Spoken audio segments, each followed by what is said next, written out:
Welcome Lila to the podcast this week. Lila had a close encounter with the Doolahane, and she wanted to share her story. Hi, I'm Lila. Thank you for having me on the podcast this week.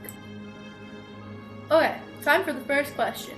You said you had an encounter with the Doolahane last week. What's the story on this? Well, yeah, unfortunately, it wasn't quite a good thing. The whole experience was quite traumatic, since we saw him right before our mother died. She had tripped and fell over one of the old dinosaur bones and plummeted to her death off of a hoodoo in Drumheller. Can we go into more depth on the story and how you knew it was a Doolahane when you saw it? Well, we went on this trip for her 40th birthday. She had loved dinosaurs, and to celebrate, we went to go see one of the old dinosaurs they had just found. She was so excited. We had seen this odd creature standing by one of the old rocks. He looked almost like a horse, but with a headless human riding it.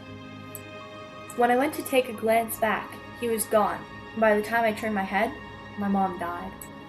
So wait, can you describe the figure more? The figure looked like a big black horse with a tall headless rider on it. Honestly, all I remember is my mom tripping over a dinosaur bone and plummeting 10 feet and breaking her neck, and dying.